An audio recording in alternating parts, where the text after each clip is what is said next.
नमस्कार बंधुरा सुलतार हेसेले आपनादेर सबाइके स्वागत।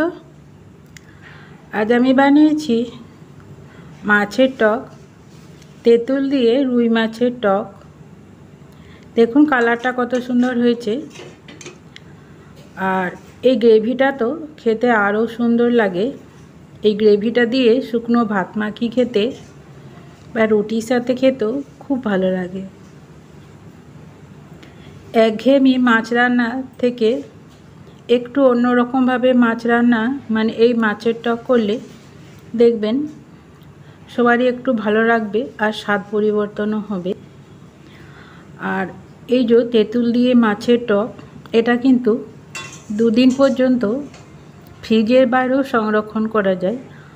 আর যত একটু মানে দেরি করে করে মাছটা রেখে খাওয়া যাবে তত কিন্তু স্বাদটা এর বাড়বে। আমাদের রাত্রের দিকে মাছের টক রান্না করে মা রেখে দিতেন, আমরা সকালে খেতাম, দারুণ লাগতো। মানে ওই টক আর মিষ্টি মাছের মধ্যে ঢুকে যেত সুন্দরভাবে। এখানে মাছগুলো আমি ভেজে নিয়েছি আর তেঁতুলটা আমি ভিজিয়ে নিয়েছি আর গুড় নিয়ে নিয়েছি 2 চামচ। তেঁতুলটা আমার নরম ছিল, খুব তাড়াতাড়ি ভিজে গেছে। আর এই মাছের টকে মাছের মাথা দিয়ে টকটা খেতে খুব বেশি ভালো লাগে। এখানে আমি পেটি নিয়ে নিয়েছি, চাকা নিয়ে নিয়েছি আর লেজাও নিয়ে নিয়েছি। আর এটা আখের গুড় নিয়েছি, চিনি দিয়েও করা যেতে পারে, তবে গুড় দিয়ে করলে কিন্তু মাছের টকটা খেতে ভালো হয় আর কালারটাও সুন্দর হয়। আর এটা শুকনো করে রান্না করলে 2 দিন থেকে 3 দিন পর্যন্ত রয়ে যায়। আবার মাছকে ভেজে বাইরে রাখলে মাছ যদি একটু স্বাদের পরিবর্তন হয়ে যায়, সেই মাছকে টক করে খেলেও কিন্তু আর কোনো গন্ধ টন্ধ লাগে না। এখানে মাছ ভাজার তেলটা আমি 1 চামচ নিয়ে নিয়েছি, তার সাথে 5 ফোড়ন আর হলুদ দিয়ে দিলাম। তারপর একটু জল দিয়ে আমি কিছু শুকনো মশলা দেব। জিরে দিয়ে দিচ্ছি ছোটো চামচের 1 চামচ,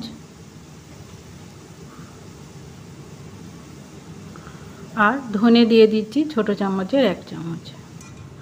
তারপর মশলাটা খুব ভালোভাবে কষে নেব, শুকনো মশলাটা।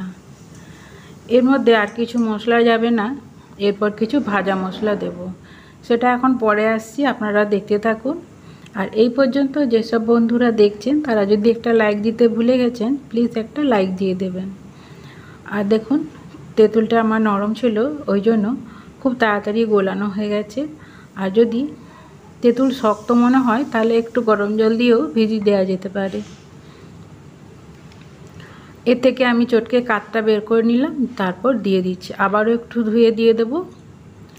আর এখানে যে গুড়টা নিয়েছি আমি, এটা 2 চামচ আছে, দিয়ে দিচ্ছি। স্বাদ মতো গুড়টা দিতে হবে। আপনাদের যদি মনে হয় তেঁতুলটা টক আরও লাগবে তাহলে আরও গুড় দিতে হবে। এরপর তেঁতুলটা ধুয়ে আমি জলটা দিয়ে গুড়ের বাটিটা ধুয়ে দিয়ে দেব।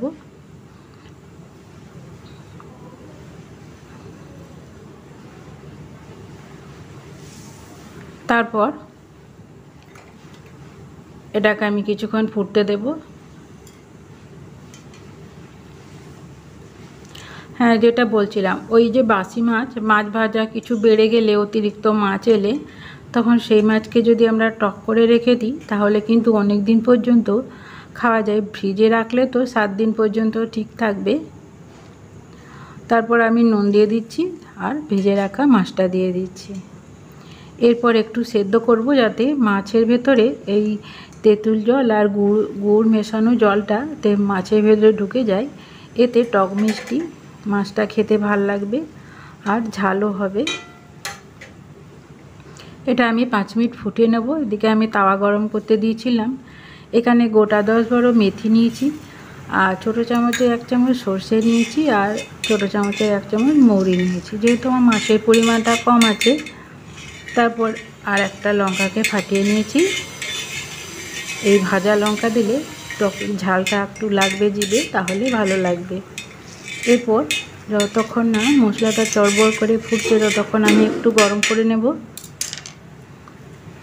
তাওয়াটা গরম হয়ে গেছে, আমি গ্যাসটা বন্ধ করে গরম তাওয়ায় রেখে আরও কিছুক্ষণ এটাকে ভেজে নেব। দেখুন সর্ষেগুলো ফুটতে শুরু করেছে।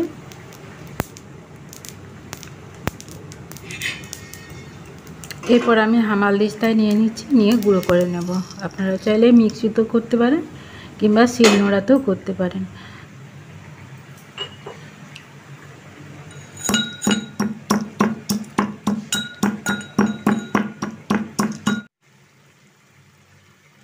আর জলটা দেখুন মরে এসছে, মাছটা মোটামুটি একটু সেদ্ধ হয়ে গেছে টক জলের মধ্যে। এরপর ভেজে রাখা মশলাটা আমি দিয়ে দিচ্ছি,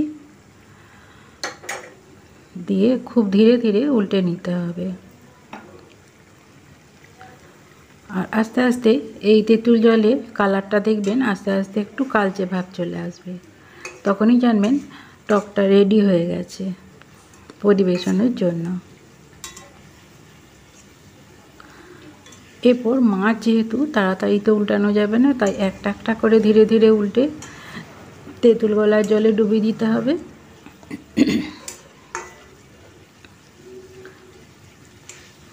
আম দিয়েও মাছের টক হয়, আবার লেবু রস দিয়েও হয়, তবে সবচেয়ে বেশি ভালো লাগে এই তেঁতুল দিয়ে মাছের টক।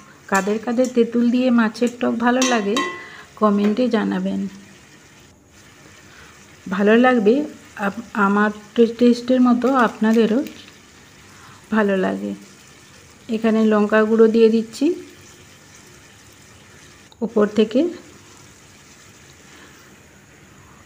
তেঁতুল দিয়ে মাছের টক আমার হয়ে গেছে। এরপর এটাকে আমি 2 মিনিট রেস্টে রেখে তারপর একটা প্লেটের মধ্যে তুলে নেব। লেজা দিয়ে তেঁতুলের টক খেতে কিন্তু খুব ভালো লাগে, মাছের মাথা, লেজা।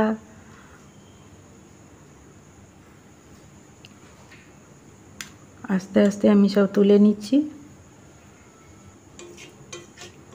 আর গ্রেভিটা দেখুন একদম ঘন আর গাঢ় হয়ে এসছে।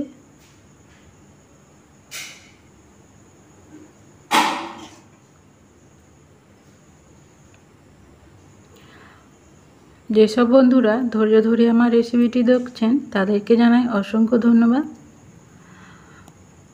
আশা করব আপনারাও আমার মতন একদিন বানিয়ে খাবেন, দেখবেন খুব ভালো লাগবে।